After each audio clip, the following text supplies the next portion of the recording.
Off that exhausting hamster wheel and into balanced living with Dr. Marissa. Promise you joy in the mystery. Sam must have had a rough night last night. Dr. Marissa, also known as the Asian Oprah. Her mission, to be a beneficial presence on the planet. Her purpose, to be your personal advocate to live, laugh, love, learn. Her life motto, don't die wondering. Take back your life with Dr. Marissa Pay.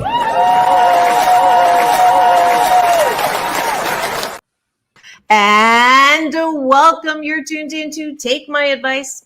I'm not using it. Get balanced with Dr. Marissa, the morning show here on NBC News, CNBC News, and NBC Sports radio station KCAA, home to the Asian Oprah, AM 1050, FM 106.5, and streaming everywhere.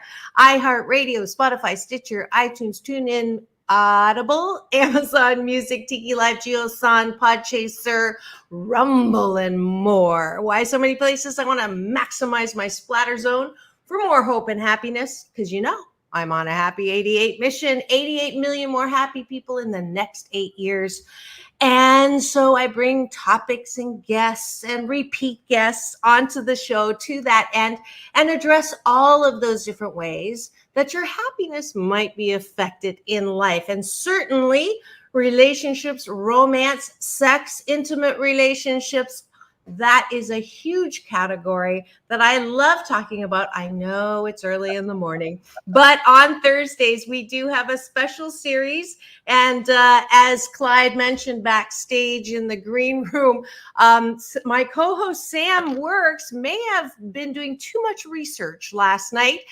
So we're just going to go ahead and start with my guest first, and I'll give him a full introduction about what he's doing a little later on in the show after we've addressed all of the all of the intimate topics that we are here to talk about this morning. It is sex and relationships. And yes, you heard it here. It is Thursday Straight Talk with Dr. Marissa and Clyde Terry substituting in for my co-host Sam Works until he gets here. Please welcome back to my studio, Clyde Terry. Jump off that exhausting hamster.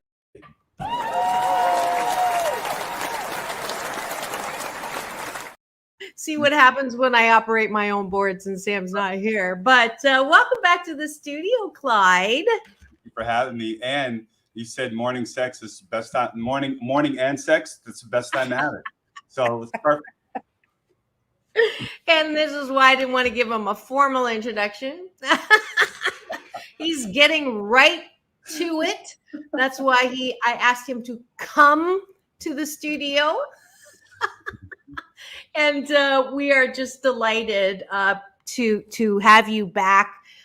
He's a friend of mine, obviously from Agape. We've known each other for a good at least 13 years, I think.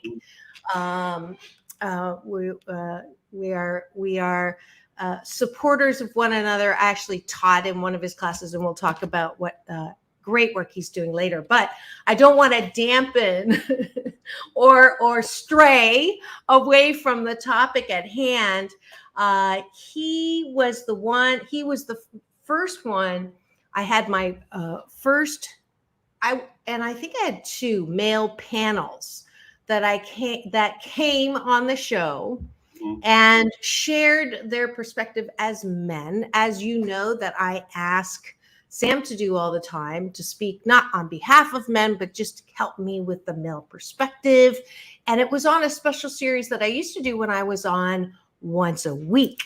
And every last week of the month, we would do sexual healing with Dr. Marissa. And the reason why I did that is because, as usual, I'm going to, say more than I need to and live out loud here on my show.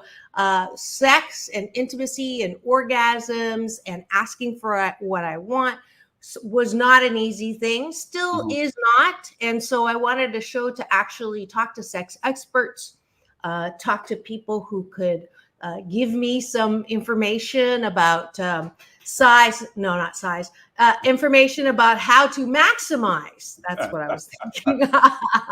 My pleasure in my life. And so that's why I had that show. In the meantime, Clyde, I don't know if you know, I got promoted to a daily show during COVID, another hashtag COVID silver lining. Right. So every morning at 8, I am the number one show now at 8 a.m. for talk in the IE. Thank you. And I thought, you know what? I'm going to bring that topic back. So every Thursday we come on and talk about titillating subjects like we are today.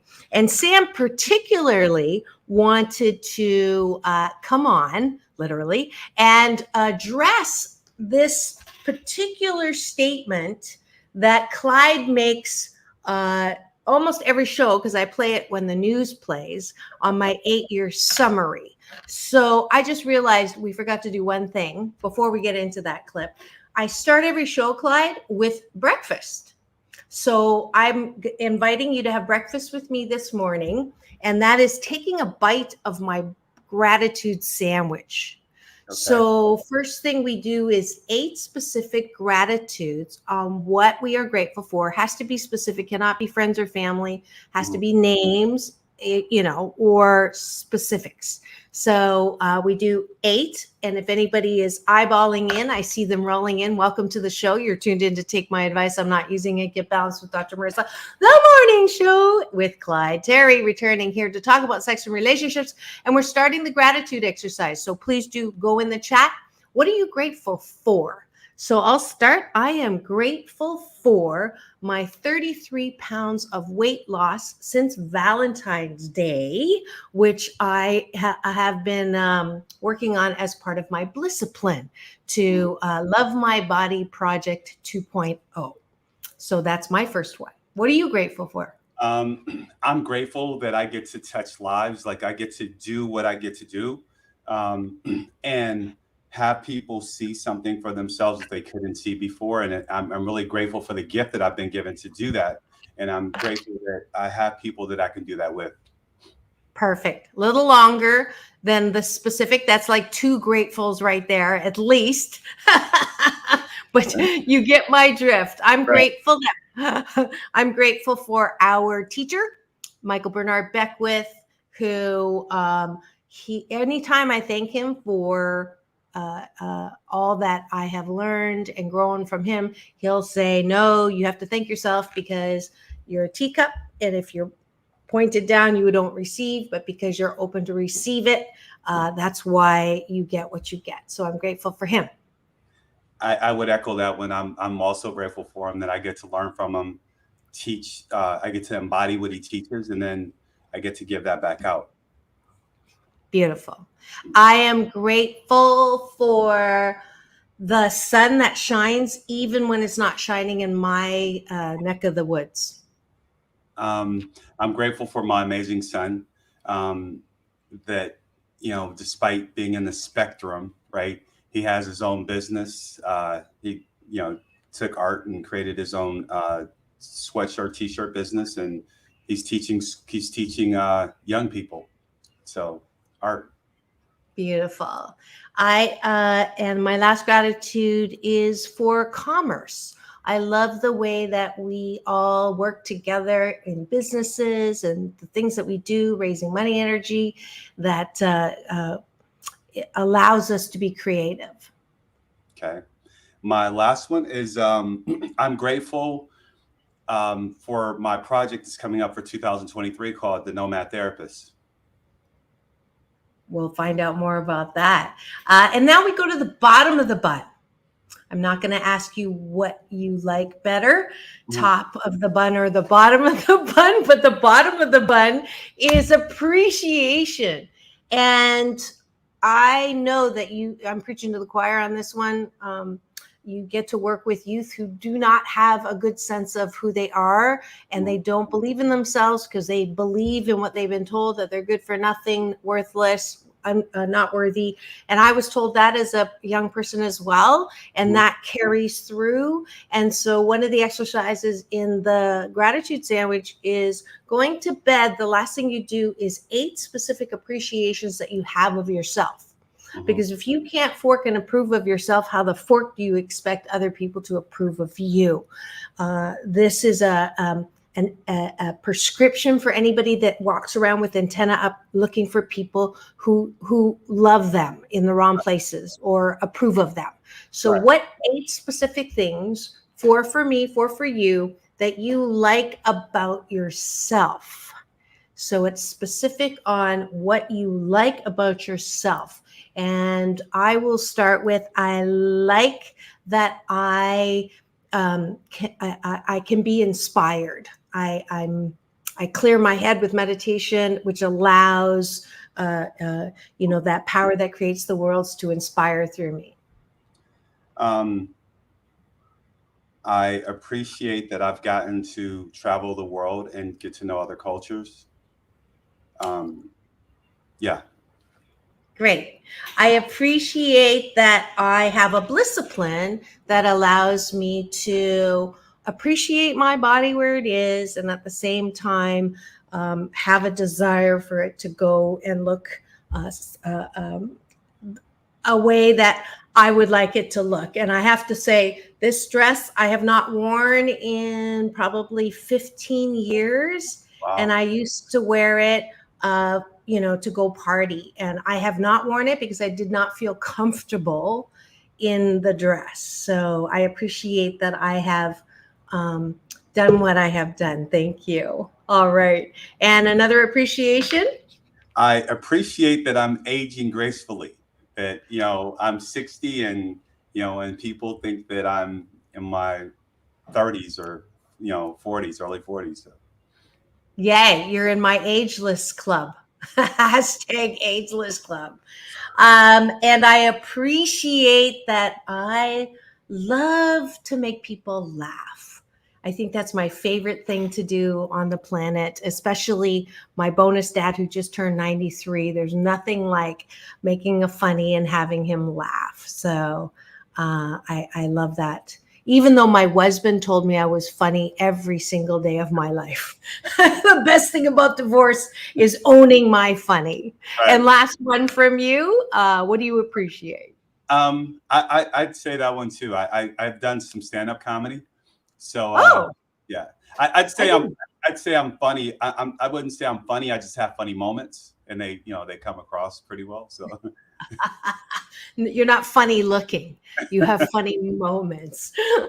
All right. I hope you take the appreciations tonight to bed with you, not ours, but your own, so that the last thing you're thinking of before you fall asleep is what is good about you, instead of what's wrong with people and what's wrong with the world and what you haven't had done and who done who wrong. So that's the exercise. Thank you for having breakfast with me.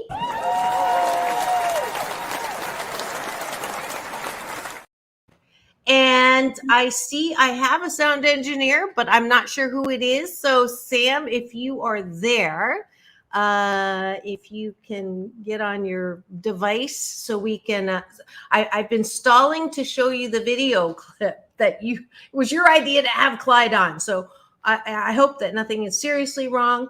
But we're just going to launch into the topic. And whenever you get here would be great. Here we go. And Clyde thinks that you're late because you did too much research last night. Yeah. What's up, I like Sam? that answer. Huh?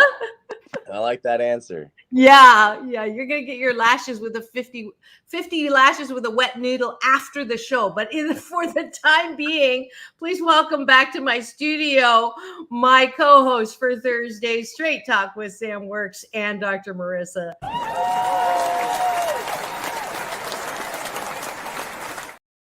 You missed the gratitude sandwich, but go ahead, Clyde. Sam said, don't threaten him with a good time. Well, Clyde filled in very well. In fact, I think I may, have him as your replacement if you're late again. No, I'm kidding.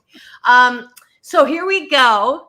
I am going to play the famous clip that got him in trouble with a lot of my listeners who over the years have chimed in on what is he talking about, or really did he say that? Here we go. I sure did. We could go 90 days and end up having terrible sex. And then you say, well, the relationship's not all about sex. Well, if I'm not getting great sex from you, then I'm going to get it from somebody else. Right? That moose just got put on the table. And I see Josh and Jim. I have to agree You're with Clyde. both nodding. Ramon's sort of half nodding because his wife's listening. But all right. So I played it in the green room before, just so he could get familiarized with what he was being accused of. And he does remember that. And what did you say after you saw that, Clyde? I said it still remains. It still stands. Still stands. So for those of you who didn't see the male panel, the context behind this was the rules, like how many dates you're supposed to wait when you first meet someone before you actually have sex. And I know some men and some women have come out with literally books about that. Like men have said, if you really want to catch me, wait, don't give it up, have me enticed, and then I will last longer, literally, or I will be more inclined to have a relationship. Women have said the same thing. Clyde said, no, don't put a number on it. If I remember correctly, don't put a rule on it. Let it flow. If it's there, let's do it. Yeah. Well, and let me add something to it, because in the context, it was from the 90 days, go 90 days before you have sex. That was based off of a movie back then. Well, a lot has changed since then, because women are far more aggressive now than they were 8 years ago, right? They're just more upfront about it. So I think what happens is people come up with these things. Oh, yeah, I read this in a book, or I saw this on a movie, so I'm going to make you wait 90 days. Well, you know what? That's your agreement. That's not my agreement. I didn't agree to that. So, so if you're going to say I have to wait 90 days, then just understand that 89 days, I'm going to be doing whatever. But I'm going to be honest with you. That 89 days, I'm going to be getting it in. I'm going to be getting my practice in. And when I see you, the 90th day, it should be like whistles and bells and balloons and a parade. Okay, Sam? I think that's well, it depends, like there's some people who, like, honestly, I gotta say, who have self-control, and others who don't. But I do agree with Clyde, where it's like, if that's your agreement, all right, then that's on your terms. However, I have my own agreement, right? Mm-hmm. If you think that you get, like, let's say someone, like a woman says, hey, we're gonna wait 90 days, right? And that's just like one small thing in relationship. Then what's next? What's the next thing that she gets to control? Like, hey, we can only do this, or we're only going to do this, or we can only have sex this many times, especially if we just stick to that category. And that's where it becomes a problem. And how I said, Dr. Marissa, like, communication is key, right? What? So communication is key. What? So if she says we're going to have to wait 90 days, then if that's an agreement, then where's my part? Where's the shared negotiation? If you say 90 days, well, then I say this, Mm-hmm. So there has to be some type of feedback. I don't think it's right for, if someone wants to wait 90 days, right? So, yeah, like, that's a good point. I never thought of it from that angle. Yeah, that if she leads on that one, what else is now? She's in control. I'm all about balance. So maybe she gets a turn, he gets a turn, she gets a turn. Clyde? No, that's valid, because that it's inside the context of what I was saying. It's like, you read a book and you said this, and so you want to do that, but that's your rule. We didn't we agree to it, and I say, yeah, I'm down with that. Then whatever we create for that 90 days, then we create that. But you can't just impose that on me and be like, oh yeah, I'm gonna roll with that. And then you hit me with the guilt trip. Oh, well, if you really love me, if you really have self-control, no, you're not gonna manipulate me like that. So you go do you. I'm gonna let you do your thing. I'm gonna support that, but just know I'm gonna be getting my practice in over here, right? So, and let me just add this to this: is that sex is such a transactional thing, or people have made it as transactional thing, as opposed to a place of empowerment, right? So if it's gonna be transactional, and you're gonna try to get the better of the transaction as opposed to it being something that we can both share, then it's going to always be dominance over dominance. You get one, I get one. You get one, I get one. And like Sam was saying, then, okay, well, you got me on the sex thing, but I'm going to get you on this other thing, right? I get to pick where we live. Okay, well, now I pick where we live, but you don't like where we live. So, and we could go back and forth, and we end up having an IOU relationship. Interesting. Okay, so I give on that. I agree on that would be the reason not to have that as the rule. But let me put the moose on the table about something that I think is a reality that I have experienced myself. And once again, I will overshare that when I was dating my husband, I did have that rule, not because of a book, because I knew that was what he wanted. He wanted to, make it to the bedroom as quickly as possible. And I wanted the relationship to last. So in my mind, my BS, my belief system, which many people share, men and women, is this double standard, which kind of isn't fair. I'll just say it now, that if you do give it up too quickly as a woman, you are setting yourself up to be judged as an easy woman, to you're not take home to mom material. Maybe that's changed, Sam, in this era. I don't think it has, but okay. And well, we'll let Sam, he's 23, so we're ageless, so I'm not saying you're not in touch, Clyde. Right. But I know that, and it happened because I made him wait, I think like 6 months or something like that. And honestly, the moment we consummated, everything changed. Like the desire, it's like the desire went away. And it is situational. We were just accidents waiting to happen. And that's a whole, another show.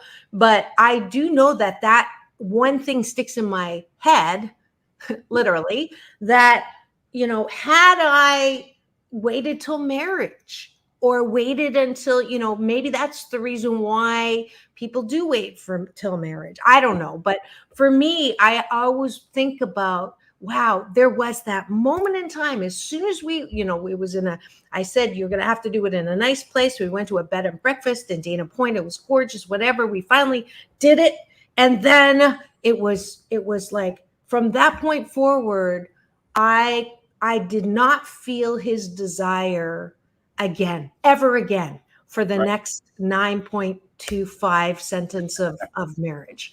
Well, here's the beauty of that. Well, beauty or curse of that is that at 6 months, he got to the point where he numbed himself so that he could be in whatever world you wanted him to be in, right? And then does he switch that back on, right? Because he's, the desire, he's dampened down his desire.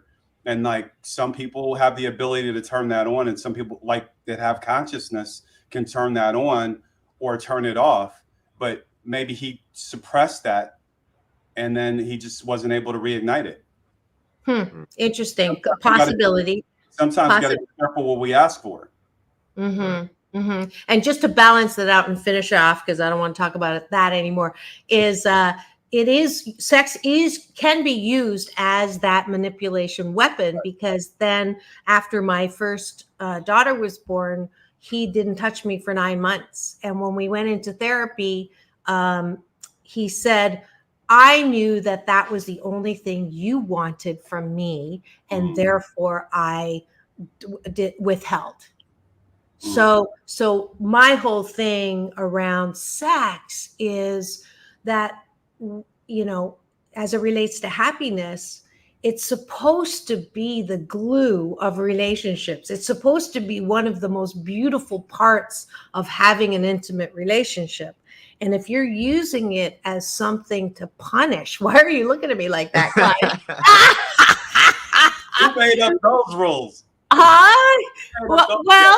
Well, because I guess that's my BS then. So you don't think it's a part of a glue of a relationship? The relationship is the glue of the relationship. Okay. Sex is the icing on the cake. So expand. Like if sex made relationships, prostitutes would have the best relationships. Okay. I'm not saying it's the core. I'm saying, right. Oh, I did say glue though. Okay. Yeah. So you're saying that it's just an extra thing. It's an extra thing. I think we put sex out, we lead with sex, and it's become so normalized that's what it's all about, right? And so then I'm going to use sex to either manipulate you, dominate you, or it's become transactional, right? So then the relationship is just a byproduct of this other transaction called sex, right? So, but what if we focus on the relationship? Sex is just something we get to do. It's a recess. It's a playtime thing we get to do, but the strength of the relationship will make the sex better. Sam, he's nodding. I'm outnumbered on this one. There's so many things that came across my mind. If I can like backtrack a little bit, if that's okay. If you knew that your husband, all he wanted was sex to get at you, right? And you made him wait 6 months, like, I mean, that was kind of like a flag right there. Of course, that's something that he's been chasing, and once he has it, then he got it, right? So, like with some people, like if you know they're just after the sex, then you can either A, let it go, or B, get it over with, right? Because then you spent 9 sentences, like you said, suffering through that, right?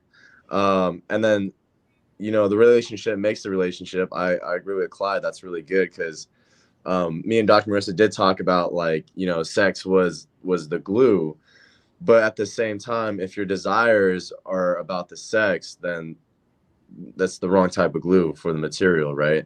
But I do think that women, especially in this day and age, uses sex as a weapon.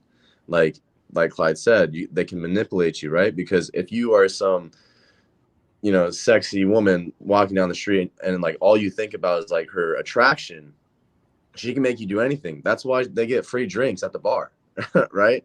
Because the guys are not, hey, you're so nice. And the problem with that is?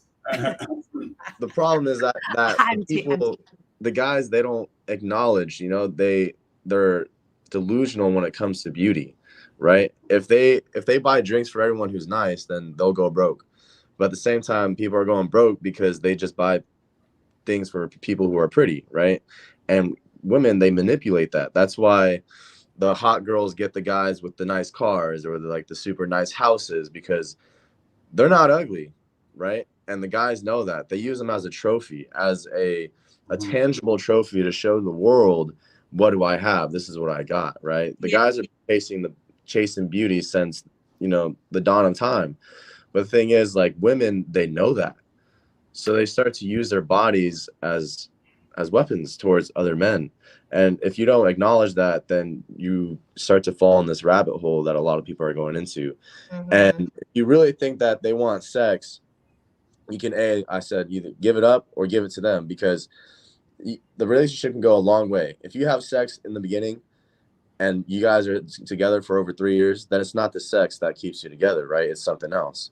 But if you have them wait and wait and wait and wait, then they're going to get irritated subconsciously, saying, this is what I wanted, but I'm having to wait. And once I get it, I'm taking it, I'm running. Or B, you know, if it is not the sex, then it's something else in the relationship. And maybe it is the relationship that keeps the relationship, you know?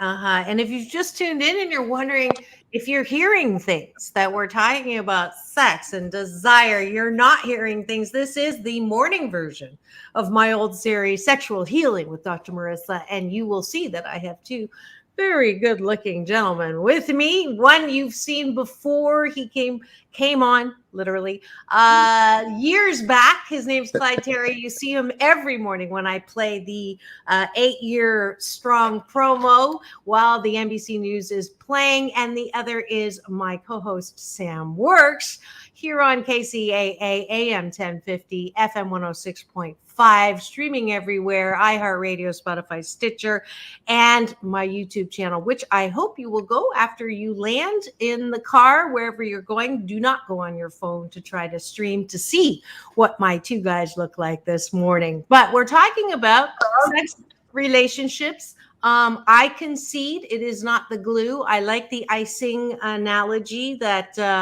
it is playground time or recess time. I like that analogy. I'll take that on. But let's talk about another moose on the table, which is my Canadian version of talking about the elephant in the room. Mm-hmm. Layla Ali was on my show last week. Mm-hmm. And she slid this one in there. And, I'm in that journey of trying to love my body again. Mm-hmm. And she said that it is the responsibility. She didn't say this word for word, but the gist, I believe, and she'll text me if I get this wrong, is that it is the responsibility of the woman to make sure that her attractiveness factor, physical attraction, men are attracted with their eyes, and that it is up to us to keep our bodies as attractive as the day when we attracted the mate. So that means that there are many women who take offense to men who say, honey, maybe it's, let's go to the gym together or let's work out, or, you may not want to eat that. And, oh my God, how dare you say that? I've had 2 or 3 children for you, and this is natural, and I'm not 20 anymore. And how dare you? And it plays out every time you see a public divorce of some couple who's been with the woman 25 years, 4 children, she doesn't look the same. And he goes for a younger, hot, like you were saying, Sam, version of what the wife used to look like. So again, I think it goes back to relationships and sex being transactional. So here's the thing. This is LA. Pretty women come a dime a dozen. Like, it's not like we're in some other city where, pretty women, like they're far few and in between. So the thing is what makes her attractive? Is it her physical beauty, or is it the essence of who she is? Because I've seen some, if you, by the litmus test of Los Angeles, women that are drop dead gorgeous, but internally they're ugly as, they're ugly. They're just right. And then I've seen some women who, based on the LA version or Hollywood version or glamour version, who are average, but they have such sex appeal that when they walk into a room, like everybody looks. When they walk into a room, they change the dynamics of the room.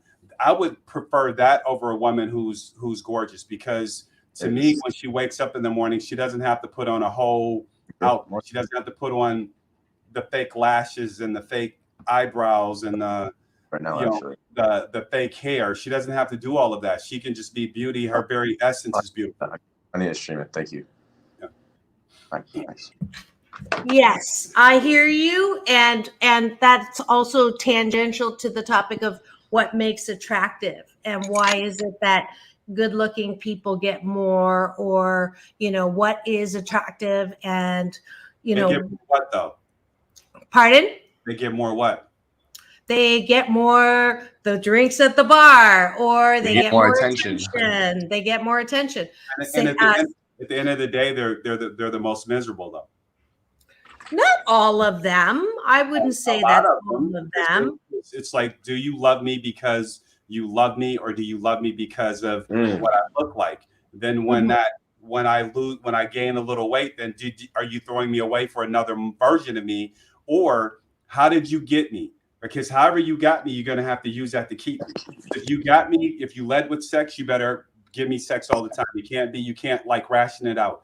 If you got me if you came after me because of my beauty, then I'm going to need to stay beautiful. But if you got me with your essence, if I got you with your essence, or you got me with your essence, then your essence needs to say your essence. So then even when the body begins to look a different way, I'm still going to love the essence of the human being, right? But because sex is so transactional, we put that out front, and we think that, okay, in order to get with me, you're going to have to, like Sam was saying, you got to buy me drinks, you got to buy me stuff, you got to buy me a Birkin bag, you got to have this kind of status, you got to have this kind of status. And so they're chasing a status. And so even in the background, a man is kind of resentful, like, you only want me because I have a status. But look at some of the stars who, if they weren't who they were, women wouldn't give them the time of day, right? Mm-hmm. Some men wouldn't give a woman time of the day. So the thing is then, are you really with me because you're with me, or are you with me because there's something about me that you desire, that you want, and you want to make this thing work? But isn't attractiveness part of the essence? Isn't that initial, what drew you to that person, part of attractiveness? So you're, going from a size 6 to a size 16, okay? Or that's a substantial weight change, size difference. You're saying, Clyde, that if you are attracted to someone for who they are and the essence of who they are, then that body size doesn't matter at all? I think it's a sum total. But the thing is that if you're gaining weight, I'm probably gaining weight with you, right? So I mean, so then we're getting big together, right? But if I got you solely because of your beauty, I expect you to stay there. If I got you solely because of your sex, I'm expecting sex all the time, right? So if we vibed on a whole nother level, then I'm vibing with that vibe, because if we're vibing, we're growing too exponentially in other areas of our life, right? And then when we have sex is just the beauty of it. But I think when people have, and I think this is even for people who are very sexual, if you have a great sexual experience and then afterwards you're having great conversation and you're laughing, that's almost another turn on, right? So then if you have that kind of essence in your relationship, then that's going to keep the sex drive high. Yeah. Sam? Yeah, I always used to say there's two different types of like attractiveness. Like, a definition of sexy is the physical attraction, right? Like, sexy is someone in their like 20s or 30s, tip top shape, amazing. And then there's beautiful, right? You can be ageless and be beautiful. Like, I walked around like malls, like even churches, and there's like a 70, 80-year-old woman. I'm like, wow, she's beautiful. And it's not her physical attraction, it's her soul, you know what I mean? So there's two different types, because like Clyde said, there can be someone sexy walking down the street, but she got this nasty attitude. Mm-hmm. I ain't attracted to that, you know what I mean? Yeah. And my first love, like a couple years ago, like I wasn't physically attracted to her. And Clyde, I don't know if you know, but I had her wait 9 months, like 8 to 9 months, before we really like started dating and like fooling around. Right. But then I became like, she became super attractive to me. Like, my eyes just kind of like switched, And it's like, there's different ways that someone can be attracted to somebody. Like, if people were blind, all right, and they just got to meet the people for who they are, a lot more people will find the ones, you know what I mean? But because our eyes kind of lead our life and lead our path to what we want and desire, that's where, the problem starts to come in. Yeah, and I'm embarrassed to say this. There's actually a reality show that I've watched. I don't watch The Bachelor like everybody else, but I think it's Blind, Love is Blind, and they do that experiment. They meet each other without seeing each other. But the reality is, once you meet, and the ones that have problems are the ones that, they fall back on that, whether it's an old habit or not. Am I attracted to you visually? And I'm going to, again, get myself into trouble and say that one of the reasons why I wanted to get my body back into shape is that I didn't find myself attractive. I can't imagine a man finding my body attractive. So that's why I'm doing what I'm doing, not for the man, but for myself. And then if I'm going to work on my body, I also expect the man to have a body that I'm attracted to, which is like a double-edged sword, because if the man's body is more buff or looks better than mine, I'm insecure about my body. But if my body is where I want it and theirs is not, then I'm critical about their body, and that is an endless loop of pain, mental pain and emotional pain. Well, then look at that. So then you have two people who are in that mindset. So they're never really in the relationship. They're in some other shit, but they're not in a relationship. Right? They're in a what? I wonder if I look good to her, she looks good to me. I wonder what he's thinking about me. I wonder what she's thinking about me. So you're never like, that's who's in a conversation, right? The wondering what they think or what he thinks or what, like, and but we're never in the conversation at hand, like what really matters, right? So it's like I said, going back to transactional and something that Sam said. So there's the difference between being sexy and having sex appeal. So a woman that has sex appeal walks into a space, a guy that has sex appeal walks into a space, and it's not even like, if you like, man, that guy has got something, that girl's got something, right? Because they bring that sense of who they are. They don't need to have makeup on. I think the most attractive women I've run into have been women that I caught at the store that were just running out to the store to grab something because they don't have makeup. So there's no pretense. I get the true essence of who they are. And then when I see them with makeup on, I'm like, oh, you're astonishing. But I like the other person. I like the person who was just like with sweats on and a t-shirt. Like messy hair and stuff. Yeah, exactly. Yeah, that I agree with you on that. It always amazes me, those fake butt inserts, fake boob inserts, all that stuff. It's like you want to be like sexy and attractive, but then when you finally get down to the dirty and you're like pulling out body parts, to me that's like the side effects of drugs. Like, really, you're going to take that? Anyways, I had a client that had spent almost $80,000, went down to Colombia to get all of that stuff done. And it's like, you did all of that, and then she ended up having some problems from it, and then had to go get some stuff removed. And then like, but you did all of that and you still don't have a man. Right. Mm-hmm. So it's not the aesthetics. It must be something else that you need to work on that's having you not be able to find men, because you're going to always find somebody that aesthetically is you're appealing to, but do they want to be in a relationship with you? Because you haven't worked on that part of you. Mm-hmm. Right. Mm-hmm, for sure. So for someone like me, and mm-hmm. I could say that I have a friend, but I'll just admit it. So for someone like me who can't believe that a man could be attracted to a body that has been let go, right? Mm-hmm. I've heard that we as women in general are way more critical of our bodies and the way we look, and that men are way less critical and just, basically think with that head, and it really doesn't matter what you look like. They just want to do the deed. And whether it's in the glue factory or it's in the icing on the cake factory, that, I say, God, please let me look at my body the way men look at my body instead of the way that I look at my body so critically. Speak to that. Well, I think the biggest thing is, if you don't love yourself, no one else is going to love you, right? Because if you love yourself, then you're walking with confidence, right? And no one's really attracted to someone who doesn't have confidence. Right. But if I do it on the outside, but once we take clothes off in the bedroom, that's when the confidence goes. If it's on the outside, then it's not real, right? So it's everything is inside out, right? Yep.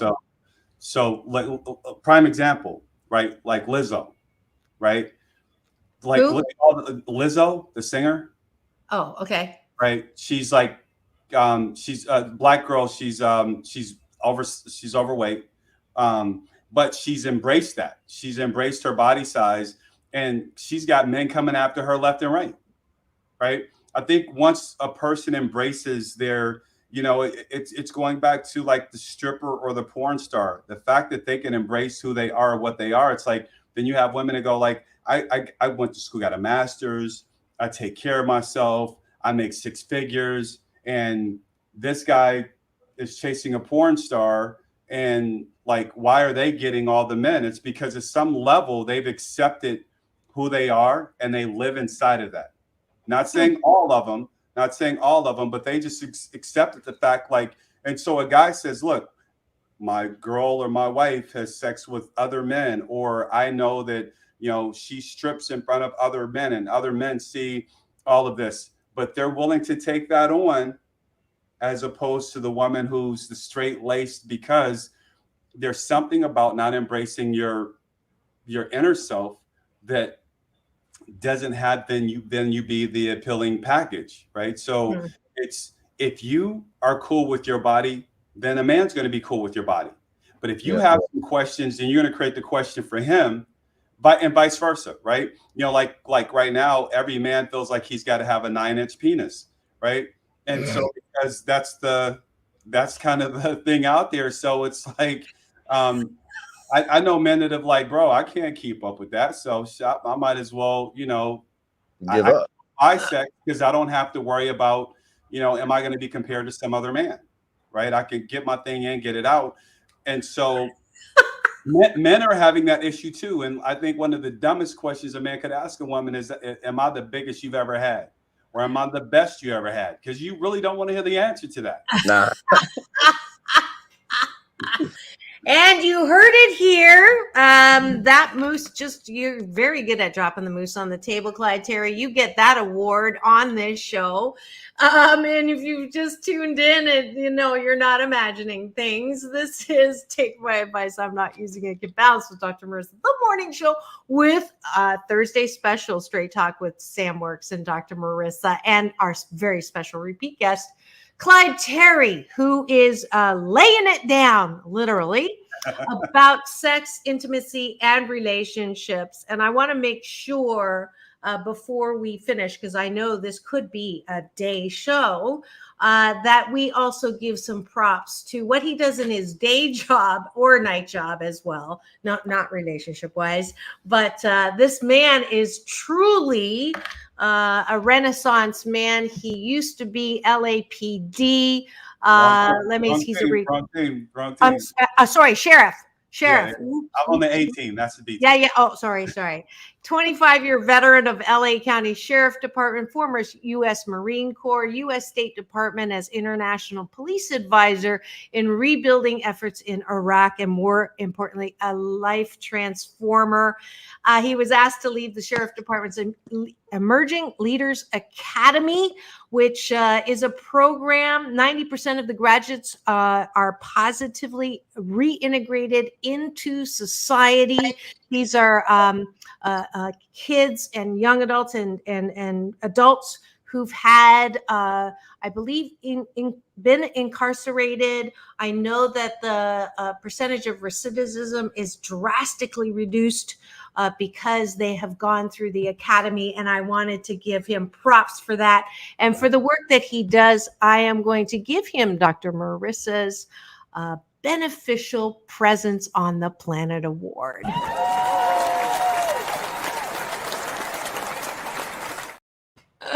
Which is really funny because, just so you know, Clyde, when Big Brother Michael Bernard Beckwith came on, I gave him that award. And you know that beneficial presence comes out of agape. He was laughing his ash off.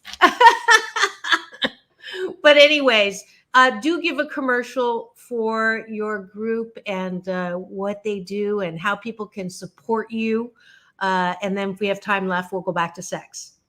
Yeah. So yeah, Emerging Leaders is a program that I created in 2009, and then it became a nonprofit in 2014 because I saw a young kid killed in the city of Compton, and that changed the whole trajectory of my career. Like I was, all about the police game and all of that, and then I realized that I need to do something different. My son was a young, the kid that was killed was 7. My son was 7 at the time, and I was like, if I'm going to complain about this, I need to do something about it. And so I didn't know what that was. And then, it says God has a sense of humor. God says, this is what I'm going to have you do. And I'm like, working with what? Doing what? And that's probably been the most profound thing that's happened in my life. And I'm crystal clear that this is my purpose. I'm living my purpose now. And I get to make a difference. So 5,000 people in, a little over 5,000 people in. And we have a 77% success rate because we've been able to make that difference. And so, and the very things that we're talking about, a lot of them are dealing with. Some of our young women are dealing with that because they were molested or raped as young kids. And so the perpetrator said, hey, well, if you want to, here, let me give you something. Let me buy you something. So then sex became a transaction, right? It became transactional. So then she gets older. She says, well, what are you going to give me for sex? And so when we start to unpack a lot of our thinking about sex, we can go back to something that happened to us as a child. And so that's what we do is we unconceal all of that stuff so they can now have freedom. And if people want to go to our website, they can go to emergingleaders360.org.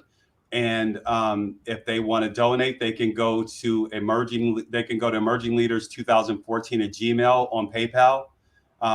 We have to fix the link, the other donation link on our site. So I have to get that fixed. But if they want, they can donate to that, or they can, our PO box is on there as well. They can send a check to us. Beautiful. You see that I'm scrolling through the site now. You see it there, Emerging Leaders 360.org. So that's where you go to support. And again, I'm really grateful that you do that. I've actually had the opportunity. I was one of the first people brought in to teach some of the classes. I taught my balanced Tai Chi Gong and waiting for another repeat invitation to come and do that. I really enjoy doing that with your students. And talk about feeling really good about the impact of what you're doing and watching lives change in front of your eyes. So we are at the end of the show. Final word, Clyde, about sex and relationships. I would say, look at sex like not as a transactional thing, that we're both in this together, and look at it as an opportunity to free yourself, to find your self-expression, right? As opposed to using it as a tool to manipulate someone. Beautiful. Sam? Never ask the question, am I the best you ever had? Because she'll tell you. And if she doesn't know the answer, I'll go searching for it. And my final word is I really am committed to being comfortable in my own skin, in my own size, in my own weight, and that I need not use any of the BS belief systems from the old ages to define how attractive I see myself. That is my final word. Thank you so much for tuning in here on Straight Talk with Dr. Marissa and Sam Works. And wonderful repeat guest, Clyde Terry. Emerging Leaders 360.org. Go and support his work. It's all about balance. Ready, guys? Peace in, peace out. World peace through inner peace. This is Dr. Marissa reporting live now, wishing you the best day ever. No doubt.